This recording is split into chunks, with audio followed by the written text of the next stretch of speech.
of ISACA Bahrain chapter in collaboration with Google Developer Group of Manama. I would like to express our gratitude to our partners and to Ameen for being here today with us.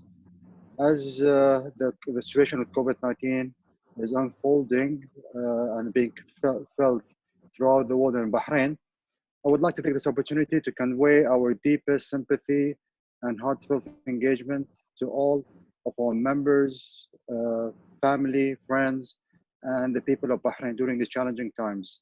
So we wish for all of you to stay safe and healthy. And we do believe with our strong and effective leadership and measures of the Bahrain government, we will get over this outbreak, inshallah, eventually in the near future. We pray that the situation in Bahrain will return to normal soon. So without further ado, I would like to welcome our speaker for today.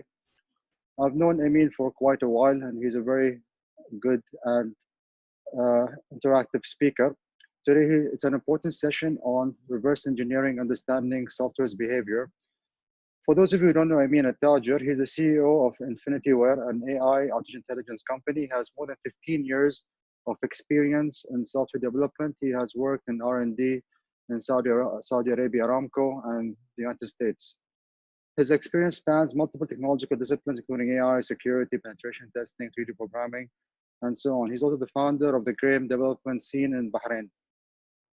He recognized international speaker. He gives big talks in conferences like AWS, Mega Game Development Conference in Dubai, and so on. So without further ado, I'd like to welcome Ameen. Ameen, would you like to take the stage from us? Sure. Can you hear me, guys? I can hear you. All right, cool. All right. Thank you very much. All of you for being here today. It's a wonderful day, and we're going to be looking into a very cool journey for reverse engineering today. And first, I want to just thank the ISACA community, GDG, our friends at the GDG. It's always a pleasure to be sharing information and knowledge.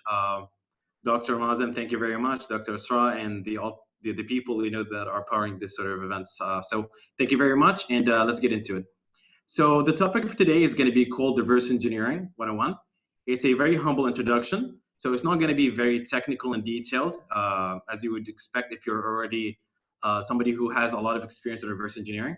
It is meant to provide people with a introductory session, like introductory knowledge on how to basically break down applications and tear them down and understand how they work from the inside. And this is really cool because if you are into security, you can really understand what happens under the hood.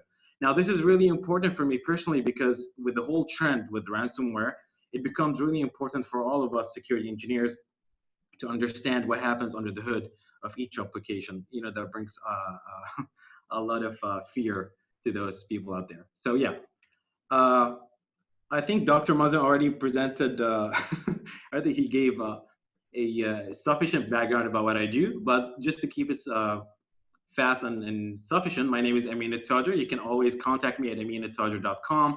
I'm also available on Twitter and the rest of the platforms. I've got an Instagram at ameenaltajer.com. So yeah, I've been doing a lot of R&D. I've been doing for most of my career game development, security work, software engineering for the most part. I founded a company and I'm currently the CEO for INFINITEWARE.com. We've been doing this sort of activity and business for almost 10 years. So we have clients that range from Saudi Aramco, and we have STC Bahrain. We've got the Ministry of Interior, a couple more, of course, and we've got banks also. So if you're interested in our in-house applications, in-house AI products, you probably want to go to INFINITEWARE.com and you want to get a tour so you can see what you can get in terms of value for your enterprise. All right. I think that is more than enough about my background in the business. So let's get into it. So the million-dollar question is, what the hell is reverse engineering? And I think a lot of people ask themselves this question, especially if you go online and you go to those technical forums and you're trying to understand what happens, when applications come out. In the word reverse, so the phrase reverse engineering is very attached to the whole security space. And so I want to break it down here and give it a bit of thought so we can go forward with the practical aspect. Now, if you really want to take it and you want to summarize the whole thing, reverse engineering is essential just taking things apart and understand how they work from the inside. And so when we apply that to software, it basically means when we have a raw program, when we have an application in its binary format, we want to break it down and understand how it works. Now, if you have ever done any software engineering in the past, if you work as a software developer for a company or so, you'll probably know that the second you compile your application, the second you have that binary format of your source code, it's for the most part, it's almost like I wouldn't say impossible, but it's so difficult to take it. To take it in its take it back to its original format, which is a very challenging, honestly, task. If you have something that is worthy of reverse engineering, for example, viruses and malware for the most part. And so, yeah, just to summarize, reverse engineering basically means taking things apart. And in this context, we're talking about software, and we want to understand how they work from the inside. Now you're probably asking yourself, now what is really the benefit of doing such a such a tedious activity? What's the point? So I have a couple of points here that I want to share with you guys. The first one is I myself, I'm somebody who is really fanatic when it comes to understanding what happens under the hood for each thing that I get in my hand, be it a product, be it a software application, be it even a hardware device, a hardware product in my hand. And so for me, knowing how things work has always been essential to my, to my sense of being. And I think a lot of people share the same sentiment. So if you work with things, you have products in your hand, you always want to know how they work from the inside. And so this is a very cool thing to pick up on. So if you have reverse engineering skills, you'll be able to understand, for the most part, how things work, which is a great advantage when you compare yourself to the other percentile of the people there. The second thing is porting code is important. Now, this is a pretty big deal if you have I'll give you an example to understand how this works. Now, imagine if you have an application that works on Linux and you want to bring it to Windows, but you don't have the source code, even though it's very weird to have something on Linux that is not open source. So if you have a product, a software application that lives in an operating system, and that software application is in a closed source format, it becomes very important for all of us to understand how it works so we can port it to other platforms, right? And this is the case with reverse engineering. So for the most part, a lot of products that are out there go under a tremendous amount of reverse engineering so they can be ported to other systems, to other operating systems, to other frameworks and such. So yeah, this is the second point. And again, reiterating on the subject, stopping malicious code has always been a must. If you work for one of the big companies, let's say Kaspersky, Bitdefender, those security companies, you're definitely going to be looking at people who are so good when it comes to doing reverse engineering. So reverse engineering is integral. It is so essential to the craft of cybersecurity. And the reason is software has always been more of a tangible logic that needs to be opened up so people can understand what happened what happens under the hood. So yeah, there you have it. You've got 3 things that can get you on your way to understand why reverse engineering is really, really important. Now, a good example is Microsoft Connect. If you've ever been a gamer, you'll know that Microsoft Connect came in back in the day for the Xbox 360. And so the platform, the Connect hardware was basically a proprietary solution that works on Microsoft platforms. It used to work on the Xbox 360, and there was another version that allowed people to use the same device on Microsoft Windows, allow them to do applications on Windows, which was super great, honestly, if you want to do gestural applications. But the problem is, the twist was, if it only works with Microsoft platforms, basically the Xbox 360 and Microsoft Windows, which was a bummer, honestly, because if you have a Linux box, good luck getting the Kinect working on your box, right? So what happened is the open source platform went on a journey, and they wanted to break down the software stack of Microsoft Connect and understand how it works from the inside out. And then they wanted to reproduce the same software machinery in order to have a driver that works, software driver that works on a Linux, basically on Linux platforms, which was a great deal. So they managed to do that. And now even if you have a Connect device, you can also use it on your Linux platform, which is really, really great. So this is a very cool example for reverse engineering that works on porting code, porting products to other platforms. The other example that I want to share with you guys is ransomware. I'm sure that all of you by now, okay, because you're part of this session, and I'm sure you have a lot of interest when it comes to security, you'll probably know that WannaCry is very notorious for being, probably one of the nastiest ransomware applications out there, ransomware malware. So what it does is, if you have no clue what ransomware is, which I really doubt, but nonetheless, WannaCry is a sort of utility that was done by hackers, and it allows the hacker to basically encrypt your hard drive or file, depending on the implementation. And then because they're using PKI, which stands for public key infrastructure, a very fancy name for an encryption scheme. But what it means is you have a password that is way different than the password that was done for the encryption. So in order to decrypt all of your files, you have to get a hold of that password, the different one from the one that was used for the encryption, which makes it much more difficult for people to decrypt their files. And ransomware does this really, really efficiently and fast. And normally they share their passwords, or let's say the keys in this case, with different servers, and they blackmail people into paying them a ransom so they can decrypt their files for them. And a lot of companies went through this issue. I've personally worked with a lot of clients in Lebanon, big companies that have to do with multimedia and entertainment, and they've been all through the same problem. So if you have a very bad incident with a ransomware, just know that you and among others, face the same issue. But yeah, coming back to the point, knowing how things work allows at least to understand the flaws of such implementation, and it allows us also to create a solution that allows people to fix those issues. All right, now I want to talk first about what it takes for a good reverse engineer, to be able to pick up the craft. The first thing that I really picked up during my career is the idea of software engineering. To be quite honest, reverse engineering is very close to software. You have to understand how software works inside out, how frameworks, how the operating system basically transfers control to the application, how the compilers basically work and translate your application and put it in a acceptable format that allows people to use. And so the idea is, if you want to be in this space, you want to make sure that you have a decent amount of experience when it comes to having a hand in software. So don't think that by the mere idea of using Python, for example, and for probably a short time, like 2 days or 3 days, and then you'll be able to be in that space. You have to have a lot of experience with software, and the more you have information about operating systems and frameworks, the better it is for you to pick it up from all angles. All right.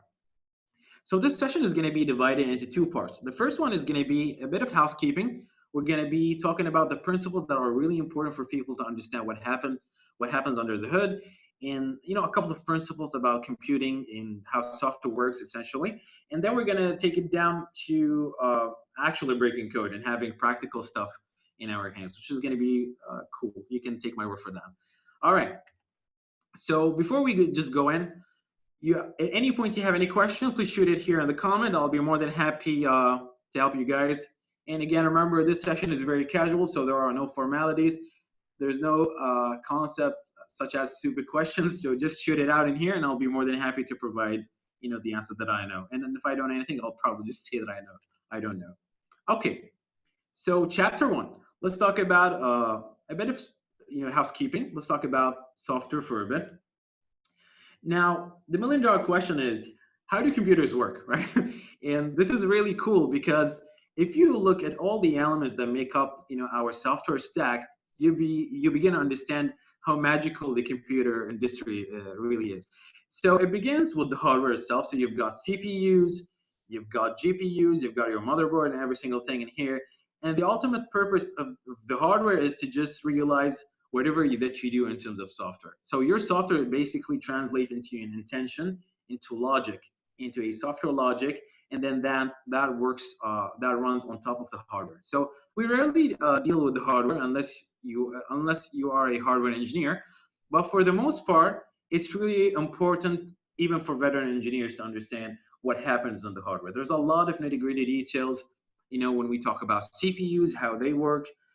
You've got different bugs that work on Intel, for example, and other stuff that work on AMD's chips and such. So the more you know about the hardware, the better it is. And yeah, so we've seen a lot of attacks happening lately that target the hardware. So you've got Spectre, and you've got the other one also, Meltdown, that are targeted towards the hardware. So it doesn't really matter if you have an operating system that is well up to date if your hardware is flawed. And this is where getting to know the hardware is a big benefit to understanding how things work.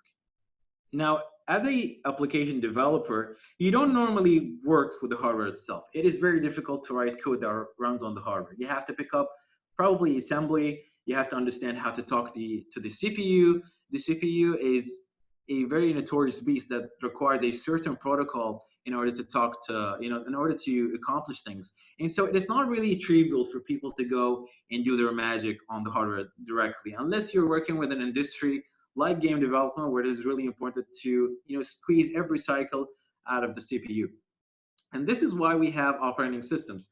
So operating systems are basically the glue between your hardware devices and your applications. So think about it as if it was a contractor of some sort.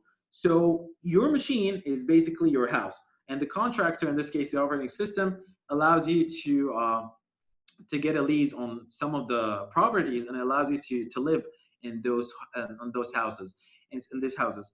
And so you, as an application, in this case a user, don't really have the full access to every single thing. Every time you want to have something, you want to do something important, you have to go through the operating system. The operating system acts like a proxy of some sort. It goes over your request. It validates that it's really reasonable. If you have the authority, if you have the privilege to do all of that, and then it transfers your request with the right protocols and every single thing to the machine and the hardware, and then the hardware just does it. So if you think about it, your hardware strictly talks to the operating system, which is again another authoritative application that takes care of your hardware resources, like your printers, your memory, and every single thing that goes inside your black box there. And then it allows the applications to just submit requests and then get things done. So yeah, this is what happens basically in a nutshell. Now, if you build software, you probably got experience developing for multiple applications. Now, this is really, really cool also if you're a programmer, to pick up different languages to understand what happens under the hood for those languages, the pros and cons for each.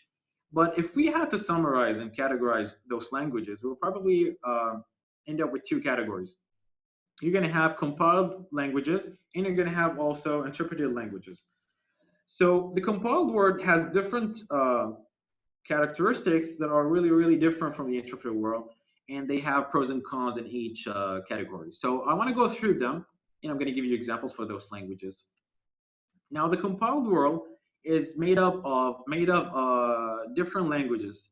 A good example is the C++ combination, which is very popular if you're doing system design, system programming. Like if we take Linux for the most part, it is actually made of C. Which is really weird if you're coming from very, let's say, high-level languages like Python. And you're probably going to see me pick on Python a lot through this section. Well, nothing personal, but it always comes to my mind the idea of Python as the other end of the spectrum. Okay, but yeah, well, nothing personal to my friends there. You've got C and C++ again that make up the most part of those low-level languages. You've got also C# and Java, which are different by a bit. And the reason is C# and Java, even though they get into a compiled format, basically when you use them, you don't just run the program as a script. You have to compile your application into this tangible raw application, no matter what the extension is. So if you're developing for Windows, you're probably going to end up with .exe. But if you're developing for Linux, for example, you're going to end up with .elf. All right. Now, the beautiful thing about this sort of world is that when you compile, you're basically doing a lot of work beforehand. And so it becomes easier when you're on the program because you've already done the translation. And the whole idea behind compilation is that you take your source code written in English-like language, and then you just translate it into a language that your CPU, basically your machine, understands. This is what we call 01. This 01 language, if you've ever heard about that term before. But basically, you're translating your application and you make it into the native language of the CPU so it can run smoothly, right? So it's faster, it's cool, but it has its own quirks. And one big trouble with that is that you always have to compile when you want to run an application, which is not always convenient if you want to have a sort of flexibility when it comes to running applications on multiple platforms. Now, the other end is the interpreted world, and a lot of languages reside in here. So you got Python again, you got PowerShell, JavaScript, and you have many more also. So the reason we have this sort of interpreted scheme for programming is that you want to have this sort of functionality where you just write an application and you don't need to compile it. You just want to run it on the platform that you're hosting it in, and it becomes easier for you to just do scripts and such, and you don't want to go through the hassle of building things and later on running them. So this is really, really cool as a feature, but the downside, as you probably can guess, is that it is flexible, but it's not really that performant. So it's for the most part, interpreted languages are really, really slow, but they're picking up. Honestly, if we had to look at all the advances that are happening in the computer science world and the engineering in general, there's a lot of progress that happens into this space and the space. But for the most part, if you're talking about performance, you're probably going to end up in C, C++, and C Sharp and Java. As I said, they're somehow more of an exceptional case, living in the middle between the compiled world and the interpreted world, sharing some of the characteristics of both worlds. But yeah, if we had to summarize, they've got things that are really, really fast. However, they're difficult to build because you have to have a platform that builds them, and portability is not a great deal. And then you've got the interpreted world where you have different languages that are easy to run, easy to write, but they're not really that performant, even though this sort of taboo is changing as we go. All right. So I think enough with the computer science software background. Let us just get into some of the cool stuff in here. Okay. So many of you guys, as probably as I can guess, are .NET developers, right? So .NET is it's pretty much in demand here on Bahrain and everywhere else in the corporate world. Because it resembles a very good opportunity for enterprises to have their business logic, their applications in a fast format that runs within Microsoft's ecosystem, be it Active Directory or Microsoft Exchange. So basically, if you work with .NET, there's a huge chance that you're going to be working with Microsoft infrastructure because it's easier for you, and the application will probably integrate really, really well. So .NET is really beautiful because it eases the job for developers. You don't have to write everything from scratch. You've got this sort of, let's say, sugar-coated language that enables you to do really cool applications, be it for the web or for standalone or even mobile these days, without the hassle of writing so much of the low-level code, right?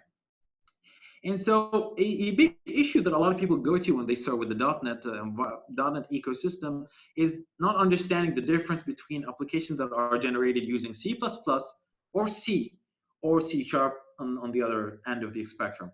Now, the funny thing is, if you develop with C or C++ on a Windows platform, for the sake of example, you'll end up having an executable with the extension of exe that runs on Windows. And if you have a C Sharp application that you also develop using a .NET platform on Windows, you're going to end up also with .exe as an extension for your application. But there's a huge difference between those two files that get generated as you develop applications for this sort of environment. And we're going to go through them. Now, the first thing is if you're developing with C++, C++ is what we call the unmanaged world. Basically, when you develop with C, C++, your applications translates from that source code format into the language that works on the CPU, on the hardware itself. And so Windows, or in this case, basically Microsoft platforms, from the compiler itself and the linker, every bit of tool that allows you to translate the source code from its textual format to its CPU language sort of thing, goes through a specific structure or a specific scheme that we call portable executable. Again, this is very technical. If so if you want to dig in this space, knowing how C++ translates the code into a format that Windows understand, I would really recommend opening in here. I'm going to just go to PE format so you can see my screen, and you're going to find that the PE format is so popular that it has its own page here on Wikipedia, right? So I really advise you to go and read this portion if you want to understand how Microsoft, or in this case Windows, how the compiler takes your source code and put it in a specific structure that is understandable by Microsoft Windows as a Windows executable, okay? So this is the format that gets generated by a C++ program, and then you can execute it on a Windows platform. Now this exe that gets generated is not going to run when you take it to any other platform. So if I take that exe after I compile it on Windows and I try to be cool and take it to Linux and I just double click on it, good luck, it's not going to work. I mean, you have to have you know, a lot of tools involved like emulators and such in order to get this up and running, but natively it's not going to work out, right? And the reason is because this portable executable format is proprietary to Windows and it only runs on Windows. And so with .NET, what happens is .NET and Java work with this sort of concept of runtime environment. What we mean by that is that, you know, as you develop your application, you don't translate it to the CPU language directly. So we have a bit of flexibility. You don't put it in a format that is only understandable for the target hardware platform. You build it in a format that is understandable by another kind of application that we call the runtime environment. So if you ever work with Java, you probably know that you have to download what we call the Java runtime environment, the GRE, that really annoying thing that you have to download at the beginning so you can run Java applications, right? Or in the .NET platform, if you maybe remember Windows 7 days, you know, you had to download this .NET framework sort of thing, and then you'll be able to run your .NET applications on the Windows platform. Now, the whole purpose of those set of applications is that they work again exactly. So Nasser is asking here, is it a JVM? Yes, it is a JVM. So it's a so for Java, it's a Java virtual machine. But for Microsoft, we call it CLR, or we call it Common Language Runtime. Basically, it's another fancy word for the word virtual machine. So it's a software application that mimics that sort of virtualization between the software code aspect and the target platform. So if I had to summarize it in one word, it's basically, you know, just a translator. It's again another translator. So when you have your .NET code and you port it to Linux, even though you have the .exe compiled version, it's not a PE just like this one. It's not a PE format that runs natively on Windows. It's another format that essentially talks to the virtual machine. Basically, the virtual machine is just a program that reads your code and acts like a virtual machine. So it mimics a hardware device. And then on the runtime itself, on the runtime, it translates that from your virtual machine to that language of your actual CPU. In that case, x86 if you're running on Intel x64, and or x86, x64 if running on a 64-bit platform. So Nasser is asking, is it true for Android and iOS devices? Yeah, that is completely true. And I'm going to get to that in a second. You don't need to worry.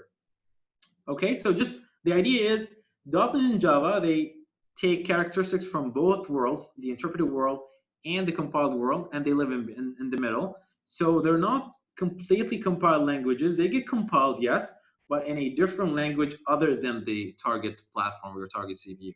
And then this .NET framework or GRE that you download is basically the glue that translates that language in the middle, and then it puts it into that format that the CPU can understand. Okay. Now, this is what we call the bytecode, or basically bytecode.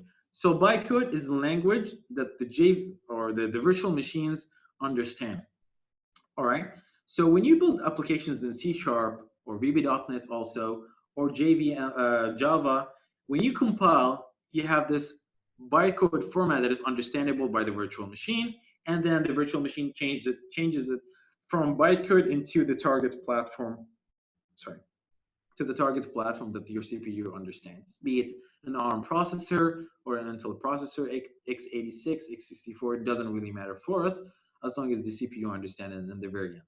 Okay, so yeah, and this is beautiful because it allows it again to talk about cross-platform. So a lot of projects that I worked on personally demand that I have an application runs on Linux on Windows, and I also want to do it in a way that I don't want to maintain two source code bases, right? So I want to have one source code base that I build using .NET, for example, and then just yeah, so just maintain one source code base, and then the other platforms, be it Linux or Windows, they can just run my application given the right virtual machine that I have to download. So Java is a really amazing use case for that. So people who are working with Java know that they can take the executable and run it on Linux or Windows or any platform that supports, you know, Java's bytecode. So Nasser again is asking, Nasser is on fire today. Nasser is asking, is bytecode a series of zeros and ones? Definitely. Yes, exactly. So Hussein is saying, this concept is called platform independence. Yes, it is platform independence at its best. That is completely true. So let's go forward in here. I want to show you examples of both languages. So you got intermediate language, or IL for short, which is the language that C# or VB.NET generate in the end of the day. And you can see on the left side, it might sound or might look like as if it was assembly, but it's not entirely assembly. This is what we call intermediate language, or IL. And the .NET framework understands this language. And I believe this is a standard of some sort. So you can read the standard online also if you want to look how this is really made of you know, of components and such.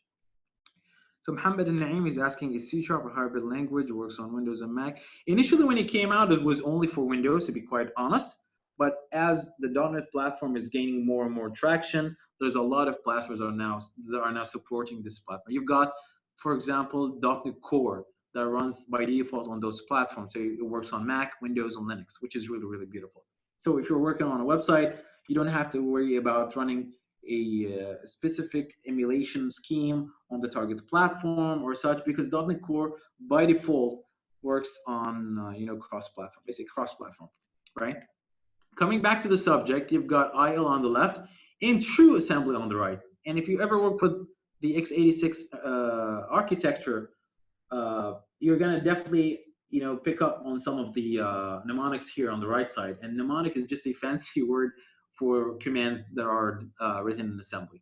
So you got push, move, pop, and all these things. These are the commands that the CPU can understand when we were building code that directly talks to the CPU, right? So I just wanted to show the difference in terms of syntax, and probably, you know, just you know, to get just a glimpse of what's happening here before we go forward.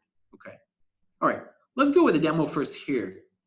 So I've got a set of applications here that I want to share with you guys. There's a very common and popular application that goes by the name of IL Spy. I had the liberty here to go and try and show you where that lives. So IL Spy, and I'm just going to click on that one. IL Spy is basically an application that allows you to look under the hood for any application that you have that is written in .NET, that is compiled in .NET, okay? And this is, again, open source. You've got other alternatives that are based, you've got commercial alternatives and such, but this is a fantastic tool for people who are tinkering with open source products and code, all right? So I've got it downloaded in here. I'm gonna go to my demo files here, apps, and there you've got it. There you have it. You have the IL Spy applications, and I'm just gonna run it, and I'm gonna show you a small demo here. All right, so sorry about that. I have the application here. I'm just gonna start with a fresh vanilla thing in here. Okay, so this application allows me to import a .exe, basically a program from Windows, and examine its underlying, you know, code in a way. And we're gonna go through that sentence and really explain it that well. So I've got multiple applications here that I created. A good one is an application that I built using C# here. in the .NET platform. Can you guys see the screen? Is it too small? Do you want me to increase it and probably zoom in, or is it good enough? Is it good enough for you guys? Can I get a comment in here? Awesome, awesome. So Lana's saying it's looking good. So yeah, let's go forward. So in this application, which is really straightforward, my application in the main function goes by reading a line from the console, and then I'm putting it as a string, and then I just parse it as a number, and I compare it against 5. If the number that I've put it is 5, I'm gonna print yes, otherwise I'm gonna say no.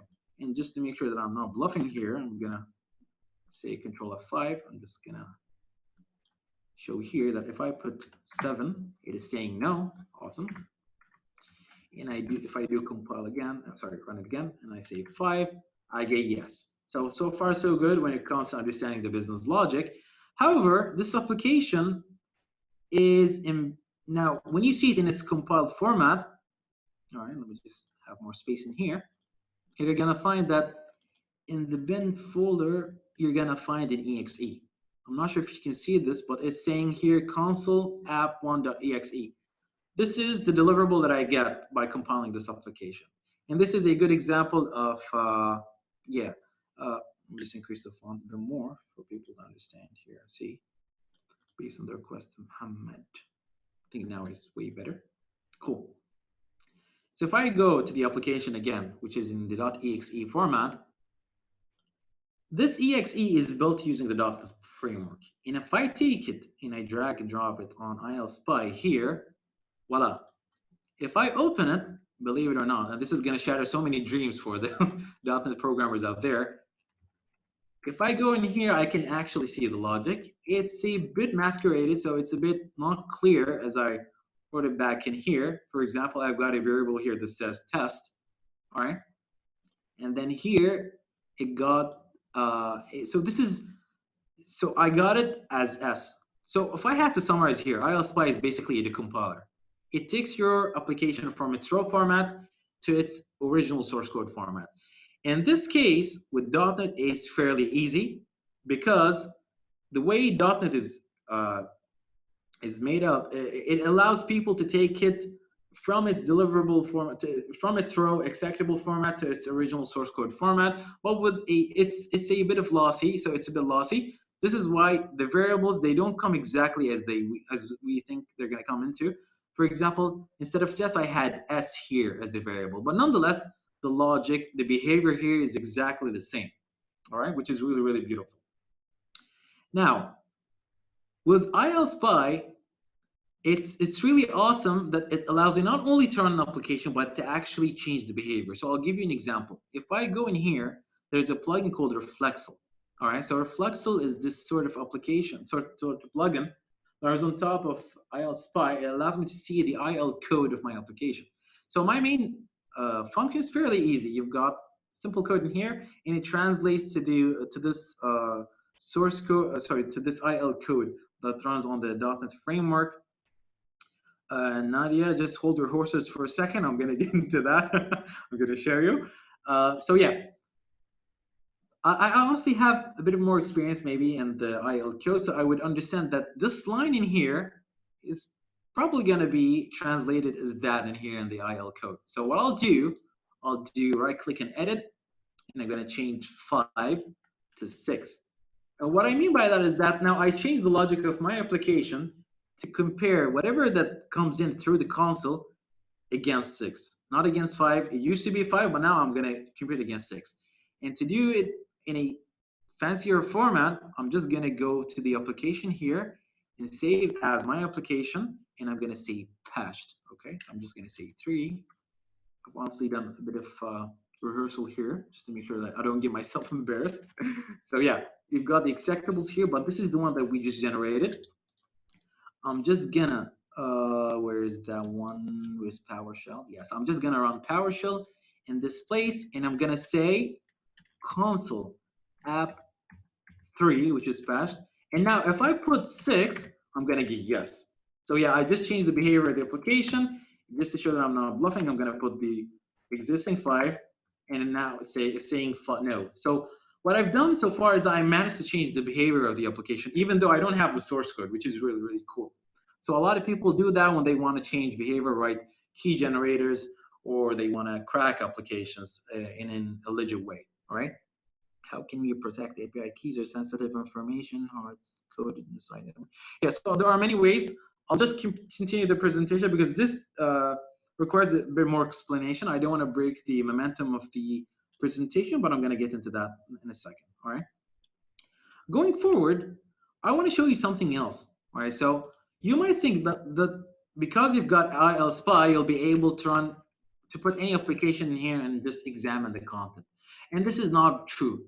You remember when I said that we have two exe formats? We've got the the PE format by Windows, the native format, and then we have this bytecode IL format that runs on .NET. And the code that I just demonstrated in here is built using .NET. This is why it translates to bytecode, which allows me to go and manipulate the code.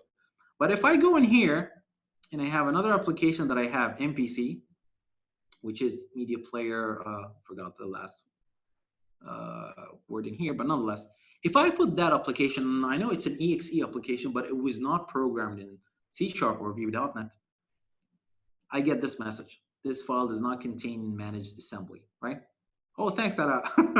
Yes, it's media, media player classic, awesome. So this file does not contain a managed assembly, which translates to this application was never done in C# or Vue.NET, so you cannot decompile it. So we don't get that luxury of taking things apart into their original logic, right? And this requires more difficulty, more intensive reverse engineering in order to understand how things work. And I'm going to show that in a second. So for .NET applications that are built on top of the PE format, you require a different set of reverse engineering tools. The one that I have in here, let me go to the session here. Sorry, I'm going to go to applications. There's a debugger that goes by the name of OllyDebug. So OllyDebug is really, really cool. It allows you to debug EXEs and DLLs also. So this is not so this is a combination of deassembler and debugger, which are technical terms, but what we basically mean is debugger allows me to go over my application line by line, basically, so I can see and examine the behavior, where deassembler is going to break down the application and its assembly format that targets the hardware platform. Let me just run in here. Okay, so I've got a lot of windows, don't mind that. If I try to open an application, I'm going to choose that media player classic thing. And I choose that. Give it a second. It's taking some time, but yeah. All right. Awesome. Fantastic. So the application got almost loaded. Awesome. Fully loaded. And you can probably see here, it's very small, I know. But the idea is you can see the assembly code that translates to that application. And it talks directly to my CPU, which is in this case x86, as you probably can get from the commands in here. But the beautiful thing about this is that you can navigate so many things in here. So if you ever worked with assembly, you know that you have the call stack here. Apologies. You have the call stack in here, and then you've got the memory map here also, so you can see what is inside the memory. And you've got the registers here of the CPU. You've got the stuff that you learned back in your assembly class, EEX, ECX, EDX, every single thing in here. But yeah, generally you have every single thing in here. You can also open the modules. You probably know that when you run an EXE, it doesn't run by itself. It has to load different components. So you've got DLLs working here, and here are some of the examples. So you've got OllyDebug that is currently running. You've got GDI Plus, which is a module loaded by Windows. So many cool stuff in here. All right, crypto also, RPC, vcrypt. So this application loads a huge amount of libraries in order to make things work. And in this application, I can even change some of the code here if I wanted to change the behavior. But basically, what I wanted to show is that the IL-SPY allows you to do this sort of manipulation, and you can examine the source code, or sorry, the binary in this case, if it's in the .NET platform format IL or yeah, one of the similarities. So one of the similar platforms. And for the PE format that runs natively on Windows, you've got the other one, which is only debug. Now, this doesn't mean that you only will have this working on Windows. You can even have it working on Linux. So Linux doesn't have the PE format. It has it's different. It's a different format for Linux. It's called ELF, which again you can also decompile. Sorry, not decompile, deassemble. But you're not going to use all debug or ILSpy. You're going to use different set of tools that work on Linux. In this case, we've got what we call IDA. Yeah, IDA. IDA is a very cool deassembler, and I'm going to share a book later on that takes you through, what you can do in order to use that system. So Qusay is asking, what about .NET Reflector? Yes, .NET Reflector is a commercial tool. I believe by Red something, I forgot the name of the company, but they do this in a commercial fashion. But it's basically the same thing. You can open .NET code, you can, examine the code and change the content. All right, cool.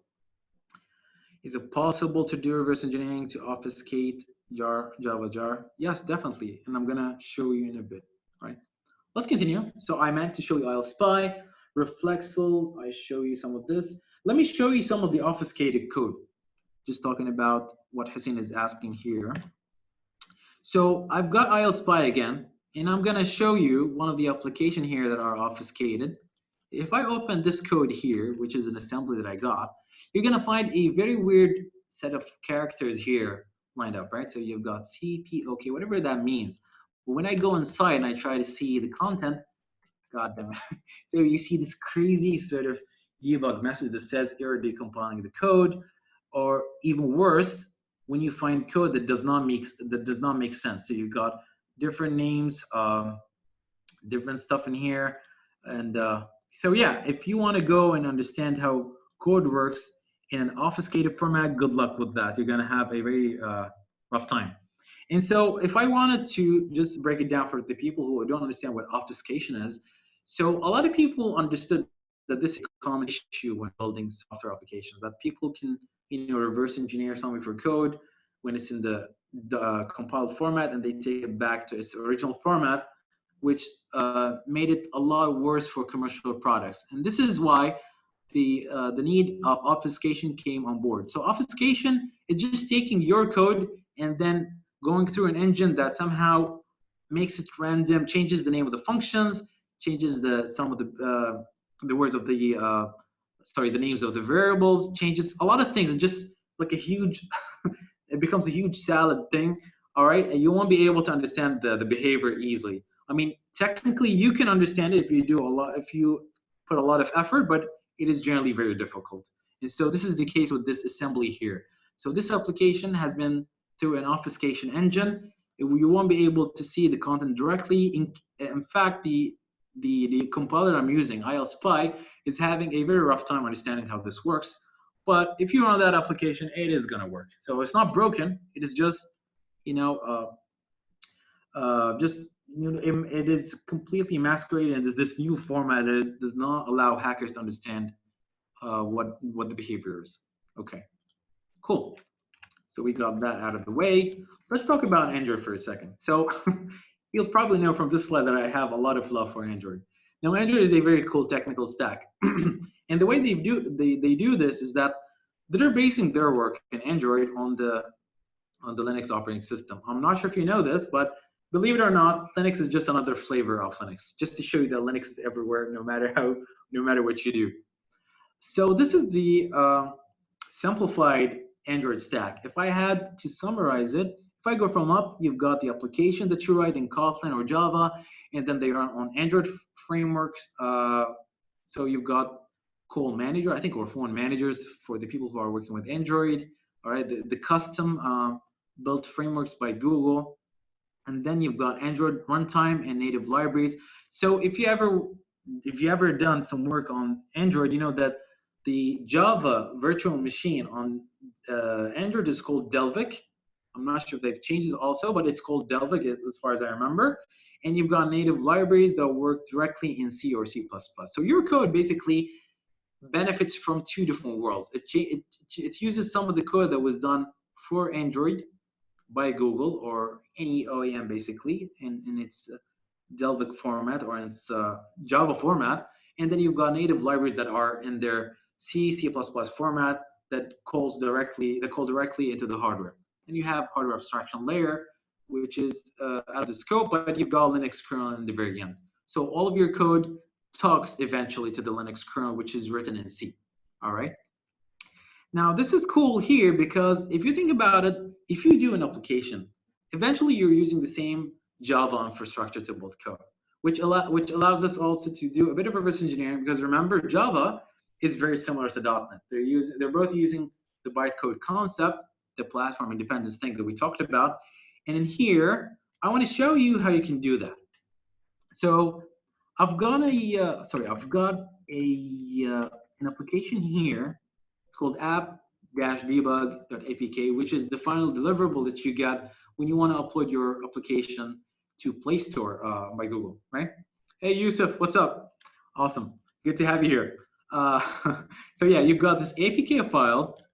And what happens is you normally, the funny thing, in case you did not know, an APK file is basically just a wrapper. It's just a zip file. So if I had to go and put an extension here that says .zip file, I'm going to be able to see the content of the application. So we're getting closer to seeing the source code, right? So let me just pick up one of those files, the .dex. So .dex is a format which is basically the executable code that runs on the Delphic format for Android. So your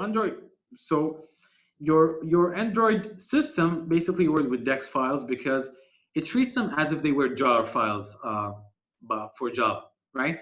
But if I try to be cool and to jar, sorry about that. If I try to do it .zip here in order to go inside it even more, it's not going to work out. And you know why? Because it's still not in the jar format. DEX is unacceptable so far, right? And so in order to take that from the DEX format into a format that we can tinker with, we have a utility here that goes by the name of DEX to jar, which does exactly that, right? So what I'll do here, this is the application. You can also find it on Google if you want to do, a bit of homework. If I try to do and run PowerShell, what I'll do is there's a utility here called D2J underscore. We're looking for just a second. Yeah, D2J dash dex to jar.bat, and as you could probably see it here, right? So what I'll do, I've already placed this before, which is class.x here, the file that we got from the file here. And if I do this, sorry, I forgot to put the name of the file, classes.dex is now, what it's doing here is translating it, it's converting it from dex to jar. And so if we go here, you're gonna find that we have the jar format. You can see the timestamp here, so you see that I'm not lying. So what I'll do now, and again, this is another trivia. If you did not know, a jar file is basically an archive again. So if I do zip here and I put a zip file, voila, now I can see the content. Isn't that great? So yes, if I go inside here, I can see the structure of the application, COM, Android tools, IR, whatever it is. If I go to any application code here, you're gonna find class files, right? So I'll just put the files in here, and I've already done it before, as you probably can see, but I'll put another file just for the sake of example. I'll pick up disable instant run, and I'm gonna have two files that are, ending with the .class extension here.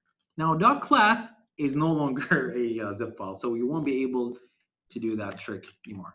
In order to prove that, if I put .zip here and I run it, and it's not working. So .class is the ultimate executable that runs on your JRE environment, on your Java virtual machine. So for that, we've got another application. And just to summarize before I go and run the application, .class has the assembly code that runs on the Java virtual machine. Sorry. That runs on the Java virtual machine. So it has the same concept as the other one that we've seen, which is the IL code. But it's not IL code. It is code that is specific to the Java infrastructure. And if we go here and we run this application, which stands for Java Decompiler, and I've got the GUI program, but you can also get the console application. You've got Java Decompiler here. And if I open the file here, I'm just gonna take this address, no, not here. Yeah, I'm just gonna take this path, put it here. If I go for login.class, give it a moment, and there you go. I basically can now see the source code in its naked format, by Java. So yeah, just answering Nadia, there you have it. You can also decompile jar files, which means to a great extent, you can also reverse engineer the Android applications that you find online, which is, it's very important to understand that this is a responsibility that you have to think about when you do this. Not everyone is exposed to obfuscation, but in case you've done that to a commercial app, make sure you just ping them and you tell them that, hey, maybe you want to explore obfuscation. All right, and you can also see the other source code in here, which is really, really great. We've proven our point. Okay, so going forward, C++ is here to stay. Get used to it. I always tell that to all my friends, especially the people who are really crazy about Python. And here's another trivia. Python actually runs on a C++ backend. So no matter how cool you are in Python, you're always going to use C++ without knowing about it. All right. So yeah, here's C++ is here to stay. I want to show you a good example also, which not a lot of people really know about. But if you have a game that was done, being a game developer, I always encounter that. If you have a game that is done using Unity, maybe it's time that you go and explore obfuscation a bit. So this is a game that I have, a demo that I got. I don't remember where, but this is coming back from 2015. When you compile your application, your game in Unity, and you have this executable format, the final version, this assembly, specifically assembly-c#.dll, has the format that we can put in ILSpy, and you can check that out in here. Give it a second. I'm just going to run it here. Cool. I'm just going to delete every single thing so I can have a clean slate. I'm going to do that now. Take it here, and there you have it. How it is done. So I can see code that was done in Unity, right? So you can see stuff done in the iTween library that I used. I'm not sure if I wrote this code, but nonetheless, you probably can see that every single thing that was done in Unity can be now seen in its naked format. Again, not great for commercial products, but nonetheless, we should spread the word and ask people to go and use obfuscation just to make sure that everything is clean when you have a commercial product, all right? And this works out, again, because the Unity engine basically compiles its code into an IL code that runs on Mono. So Mono is another flavor, another virtual machine flavor. It doesn't use the .NET CLR or the .NET Runtime Environment. It uses Mono, which is, I believe, an open source one, if I'm not mistaken, created by Microsoft in the beginning.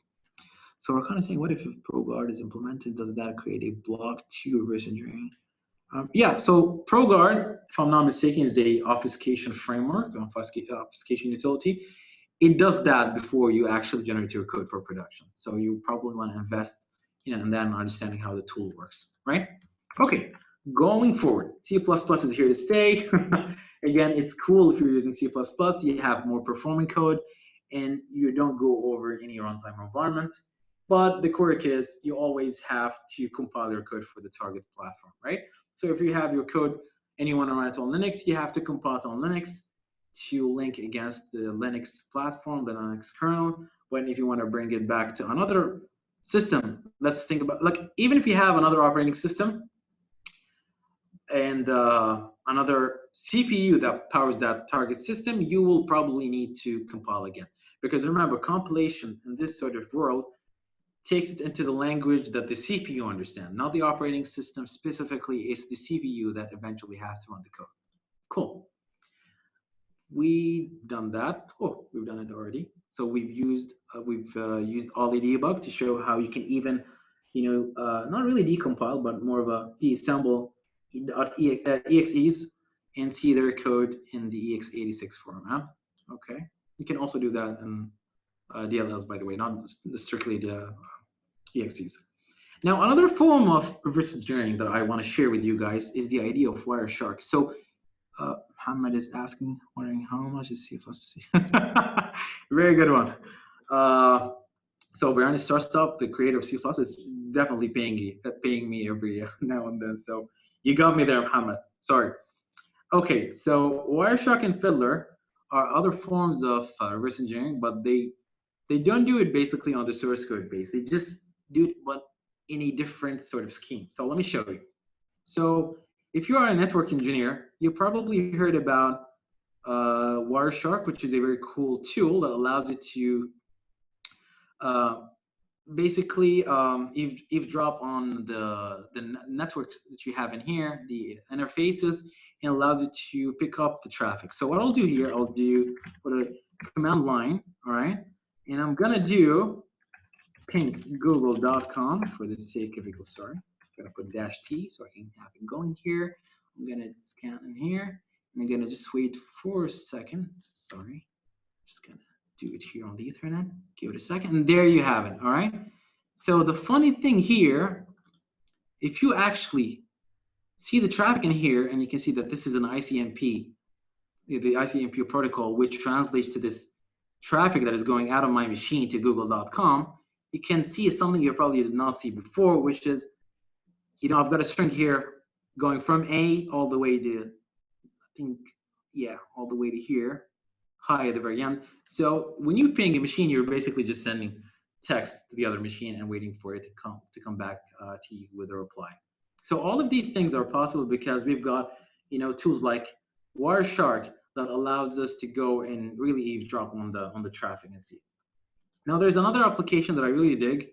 Okay, so the other application is called Fiddler, and Fiddler is really fantastic because it does exactly the same thing, but however, it doesn't do it on the actual package that we get out of the machine. It only works with HTTP traffic. So if you have an application that uses let's say web services or such, you're probably going to be able to do that. So a good example is this application here. As I run the application, I have Fiddler, because Fiddler itself, the application, is asking for information from their website. I managed to go and see their traffic in HTTP. And if I go here and inspect the content, I can see the GET request. I can see the headers that are coming from the response itself. I can see the text views. So these things are really, really great. Beautiful. I mean, if you have stuff that you do, you can always just pick up the traffic and analyze it later on. If if you're interested in seeing how ransomware, for example, transmit their keys or their traffic to their control and command center, basically. As a system as a party would be useful, worth blocking. This is different from the session, but I would say yes.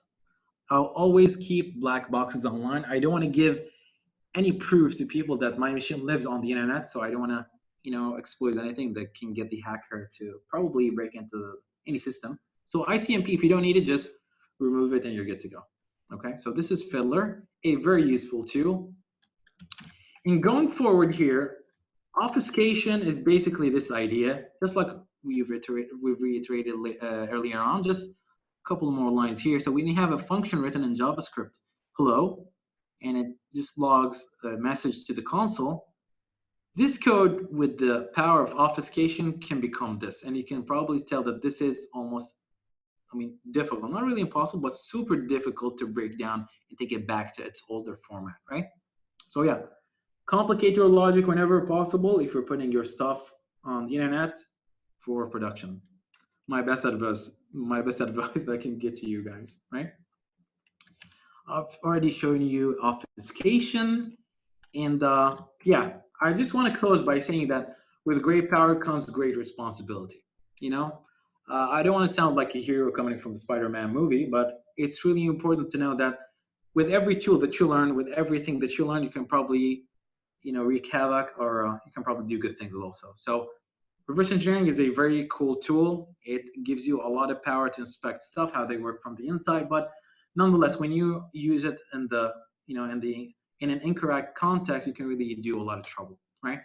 And yeah, basically these are the tools that I wanted to go fast over. I wanted to make sure that I, cover tools and different platforms such as Unity, the engine, and for example, the PE format that we have on Windows, and stuff, but that does not mean that this is the end of it. You can also use this on the PlayStation, for example, if you have an executable from the PlayStation, Linux format itself, the ELF, you can use the same tools or similar tools from the same space in order to do that. And before I close the questions and every single thing, I wanted to share that this is one of the best books that I ever read, honestly. This is called the IDA Pro book. And it takes you not only on the tool that I talked about earlier on, which is IDA Pro, it tells you exactly how reverse engineering works, how these tools that I just used, how they're able to accomplish the mundane job of taking a binary 0-1 code that targets the CPU to its textual uh, corresponding code that we see in our Windows system. So this is a great book. Give it a look if you are interested. And yeah, I hope I managed to get you a lot of benefit, guys, today. I know I talked super fast, and my apologies for that. It is not the first time that I do this. I do this all the time. But the reason is I have so much information that I want to share with you guys.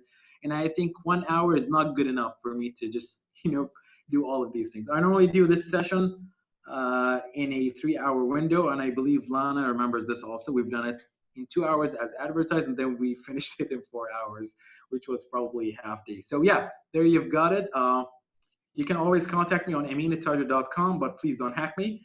And you can always mention me on Twitter, Instagram, and LinkedIn. So I'm very active on LinkedIn, sharing information on AI stuff and also reverse engineering. And you can check out our products on INFINITEWARE.com. And I'm going to open up for questions. So thank you very much to all of you, and I want to thank the people here for listening. I hope you enjoyed it, and we are open for questions. So, all right, cool. Let me just go over these here. Thank you very much again. It's a pleasure to have all of these cool comments in here. All right, I'm just looking for questions in here. Let me see if I skipped something. Oh, Dr. Mazem, you're here. You probably want to pick up this then. I mean, there are a few questions in the Q&A. Maybe you've answered some. Cool. Go for it. So for reverse engineering, before you know the software, you have to know the system architecture. So this question from Qusay Al-Haddad. Definitely. So this goes to the extent of your reverse engineering, let's say, endeavor. So if you're just trying to pick up the pieces from in any superficial way, you probably wouldn't need that. But as you go lower and lower, so a good example, if you want to talk from a security perspective, you've got buffer overflows, which are very common in low-level code. So you've got products that were developed in C, C++, and they suffer from this vulnerability that is very commonly known as buffer overflow. And this happens because the runtime environment that is powering up C, C++, notably known as the C runtime library, doesn't check for buffer overruns. Again, this is very technical for the technical folks out there. But when you have a buffer, or let's say input that is bigger than the buffer, you overrun the call stack and you write your random characters on top of the IP register. And again, IP register is something very specific to the Intel architecture. And this is a great example where knowing the Intel architecture serves a lot of purpose. It serves a lot of benefit. And then you can probably utilize that to write code that can get your execution somewhere different in the code base. And this is basically what happens under the hood for most of the vulnerabilities targeting the Linux platform and written in C. What else do we have, Doctor? So we have one from Hamad Al-Kobi. Hello world turned to three-quarter lines of code due to obfuscation. Wouldn't that triple the size of your code file or somehow affect the read and write speed? Definitely. Well, that depends. If obfuscation for your .NET environment, yes, is going to increase it just by a bit. Depending, I think with mature platforms like the obfuscation frameworks and such, they allow you to have that sort of flexibility in choosing the size. So basically the balance, the things that you want to balance when you're doing this. So it's a really good thing to go over your product and really know how it works inside out to make sure that you strike the right balance, right? So you want to have an acceptable that is not really that big, but at the same time you want to cover your commercial targets and goals. But yes. So we have here Yash Yardi, he raised his hand. He's got a question. Yash, would you like to type a question in the Q&A?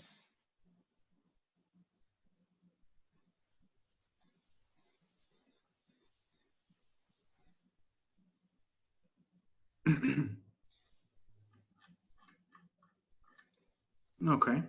All right. So I guess Yash is not. Do we have any more questions, Doctor? Any more questions? Anybody has any questions? So yeah, just a couple of minutes more maybe. But yeah, I just want to thank all of you guys for being here. I'm really glad that this is becoming a very beneficial session for the people out there. There's a lot of taboo on the topic of reverse engineering that is so difficult to get in. Yes, you have to be a good reverse engineer, but that does not mean that you cannot tinker with the code in the applications out there. But yeah. So perfect. I think thank you very much, Ameen. I think it was a very informative session. Thank you everyone for being here. Thank you, Ala. It was a pleasure having you all as well. And I would like to thank GDG Manama for organizing this event with us. And also, last but not least, Ameen Altajer for a very informative session. So thank you. Always a pleasure, Doctor. Thank you very much and have a good day. I'll see you all soon. Inshallah. Bye-bye. Stay tuned for our next session. Thank you very much. Have a wonderful day.